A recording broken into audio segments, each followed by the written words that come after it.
today's video, we're going to install the export brace on my 1966 Mustang, and we're also going to try to install the Fender brace, or Monte Carlo brace as some people call it, and see how that comes out.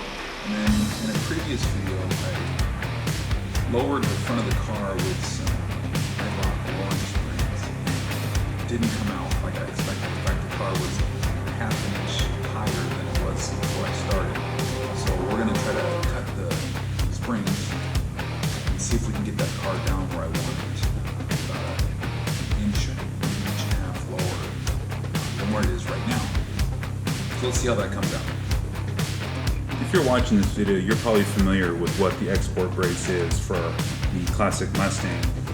Here I've got two different braces. They're the same, but they're different. They have the same mounting points for the shock towers, but the mounting point at the firewall is different. How easy you can see that, but there are 4 holes here and then 4 holes there, but they're not. These are evenly spaced, these are grouped together, and none of the holes line up with each other. And this is what will fit in my car. This brace will fit in my car because the factory cowl brackets that go from the firewall to the shock tower utilize these 2 holes. I've seen some discussion from people wanting to know the difference, and the difference between these two is really just this mounting location. These holes on here are going to be the same no matter what brace I would use, which is great for me. Also, something else that's different too is the shape of this W, or this groove. It's hard to tell here, but the ribbing that's in here, the deeper the ribs, the stronger this brace will be. And these 2 braces have about the same amount of ribbing or depth to it, so there's no advantage in this brace between this one and that one. Now there are some manufacturers that make braces with a deeper webbing, which would improve the strength, and that's one you probably maybe want to seek out, but that's not what I had available to me. So let's install this one, this brace here, and see how it comes out. Like I was mentioning, on my car, this cowl brace has those bolts that are paired. They're not evenly spaced out like that one brace I was showing you. So we're going to go ahead and take these out, and we'll make room for the new brace. When you do this, you have to take the shock and the shock tower off, this bracket off. However, I need to take that off anyways because I'm going to cut that coil down and see if I can get the right height closer to what we're looking for. The first thing that we're going to want to do is jack up this car, because the distance, I measured the distance from this bolt here to this bolt on this side, and it's about a ½ inch closer to each other than what the bracket on this export brace, the distance between this hole and that one, this would be a ½ inch wider. So I think over the years, these fenders and these shock towers have kind of tilted inward in the last 50-55 years. So what we're going to do is we're going to jack the car up, and I'll show you where we're going to put the jack stands underneath and let the car sit for a while, and see if we can let these fenders just kind of settle or sag a little bit, which will hopefully bring out the distance from these 2 bolt holes that'll open up and allow for that export brace to almost just drop right in. So this is that fender brace that I was talking about, the one they call the Monte Carlo bar. These things are pretty cheap. You can pick them up pretty much anywhere.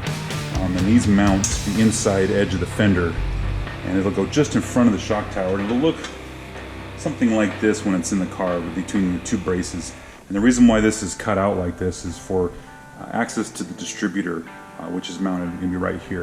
Some bars go straight across, and the distributor's going to be right underneath that bar, and if you ever needed to take that out or service it, sometimes that bar would have to come out, and this design allows you to access that distributor without removing the bar.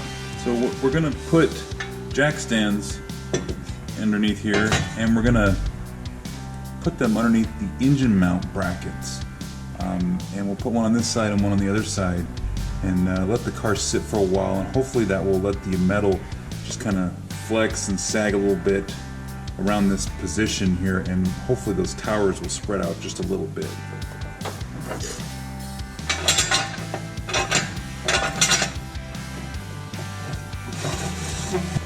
There, that side's good.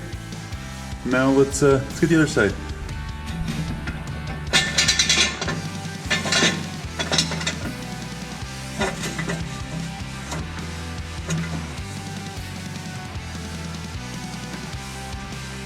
So with just jacking up this car and putting it into motor mounts, I've already picked up 1/4 of an inch between these two bolts. It's 1/4 inch wider just by letting that metal sag a little bit and settle. So we're going to take off these cowl brackets and see if that allows a little bit more settling.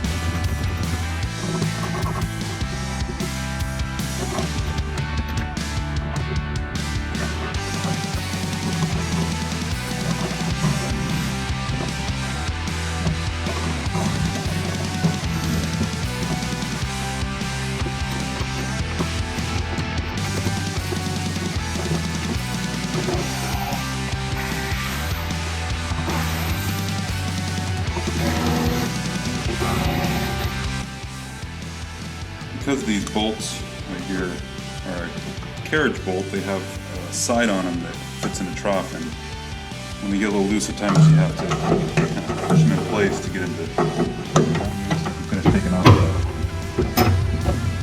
mat.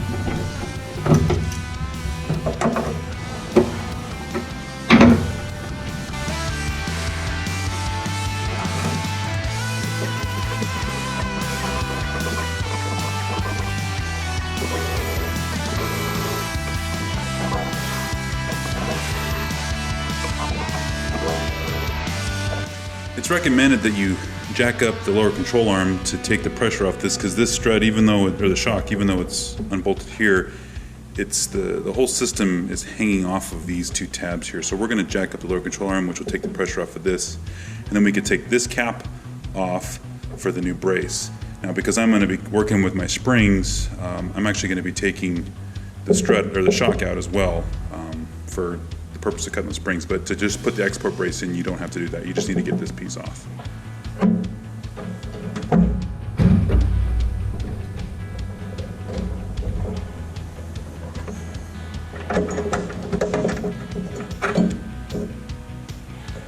Now that that's off, you probably didn't see it, but this bolt that was sitting here just fell down inside there, so you have to be careful for that. You don't want to lose these bolts, because these are what you're going to use to mount that export brace to.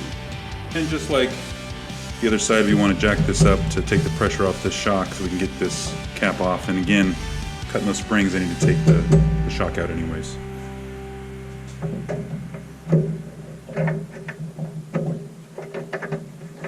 Maybe remove those bolts first, so you don't drop them down inside and then lose them and then can't find them.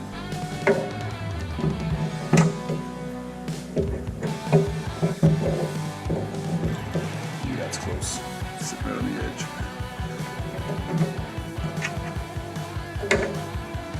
On a previous video, I talked about lowering the front of the car with some Eibach lowering springs, and then when I was done, I ended up being about a ½ inch higher than when I started because of the original springs sagging over time. And then while these are supposed to be an inch shorter than the stock springs, they're fresh and they're brand new, so they wouldn't be sagging at all.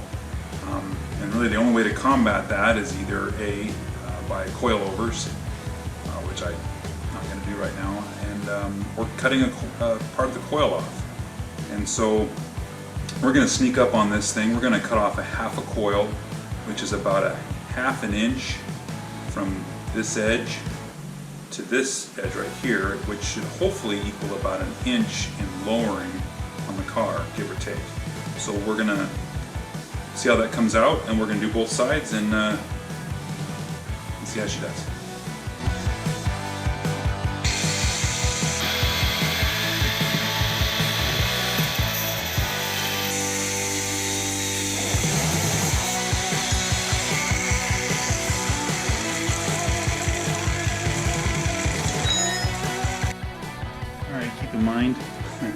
This is permanent, so if you're gonna do this on your car, remember that there's no going back.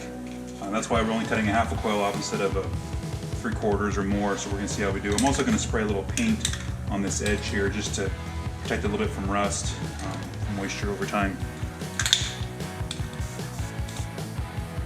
The nice thing about cutting this coil off, or this half a coil, is that I don't have to compress the spring as far to get it back in the car. So let's put it back in the car. Okay.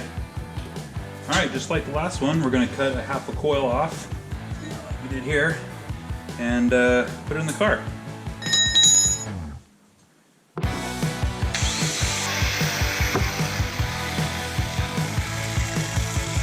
Big glove this time, just in case.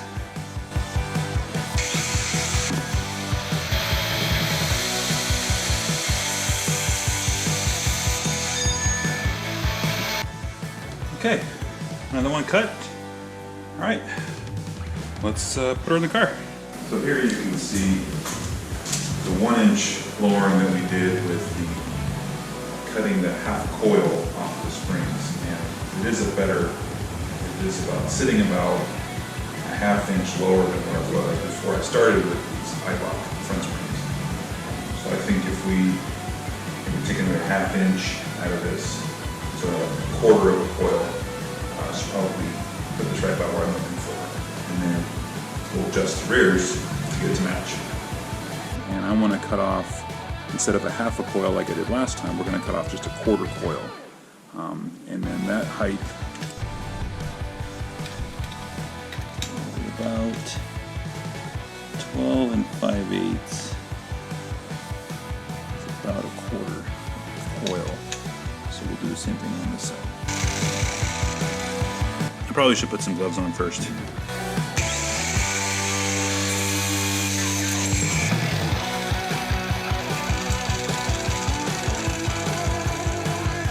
All right, 1/4 coil off.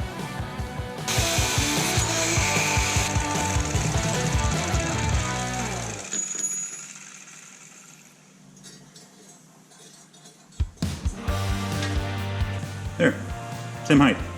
Good job. Just like we did before, we just want to spray a little bit of paint on that exposed part.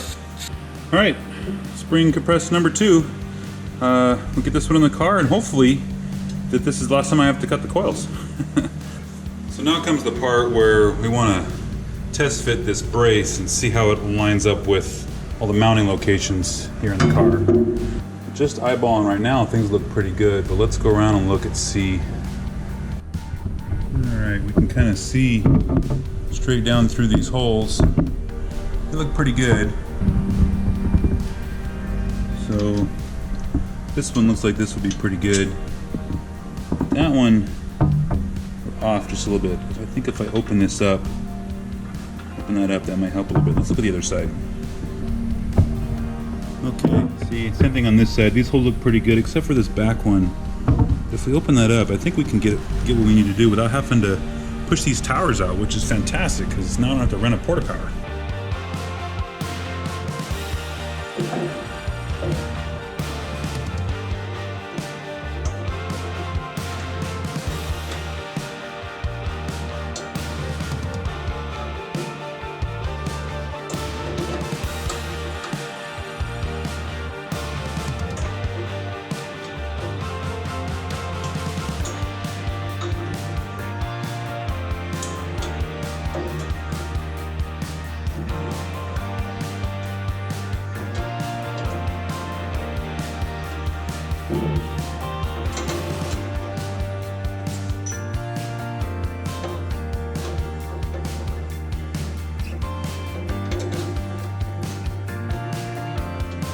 Okay, I think from here we could just put the shock tower caps back on, put the shocks back in, and bolt her up.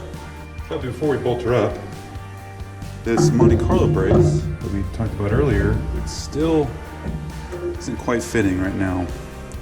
So this is where I'd want to have to push those towers out to make this bar fit, but I'm wondering if maybe I get this car button up as it is and then come back and modify this bar to fit. Let's put it back together.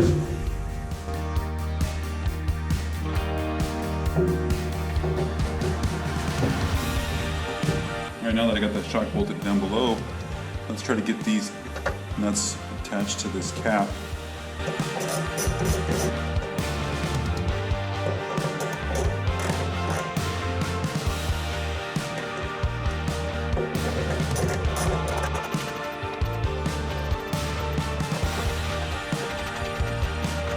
Okay, you're going to notice that the bolts aren't going to stick out as far above the nut as it did before because you've got the thickness of the new export brace taking up some of that bolt length, so just a heads up on that.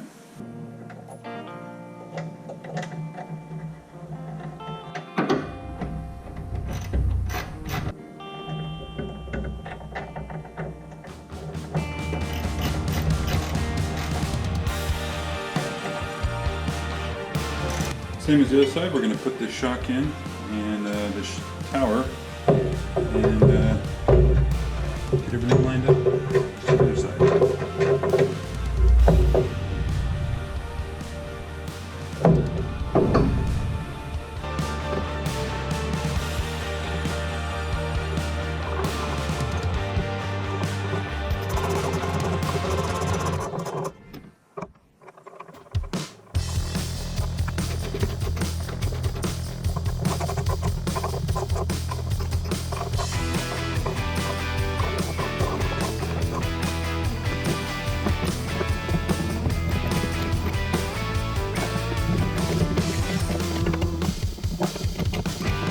Well, the bar's in.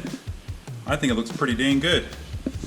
Everything's tightened down, torqued up, ready to go. Now let's just let's drop the car and see how cutting that coil came out. Okay, that should do it. We got that export brace in, and we got the coils cut to the height that I like. We're down around 1.5 inches below where we started before the coils were put on. When I put those coils on, I went up 1/2 inch, which was not intended. But then by cutting half a coil, didn't like that, cut a 1/4 of a coil and got me down to here. So this is 1.5 inches lower than stock with saggy springs. And I had that Shelby mod done. So if anybody wants to buy the same springs and cut them, cut a 3/4 of the coil off, it would drop you 1.5 inches if you did the Shelby mod too.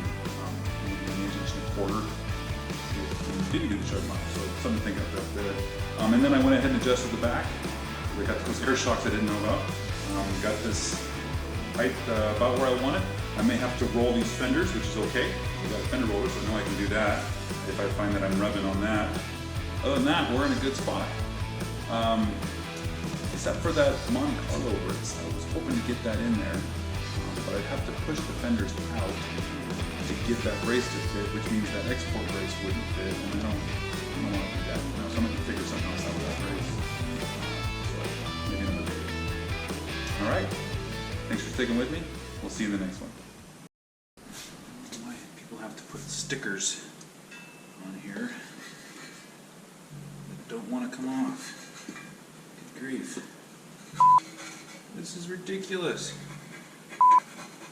This shouldn't be so hard to get off. Darn it, I have to dig that out.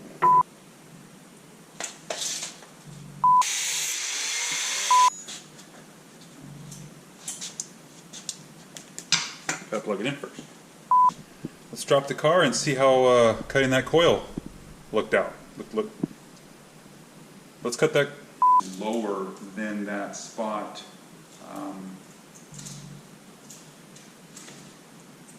The dog is chewing on a pine cone. Marshall.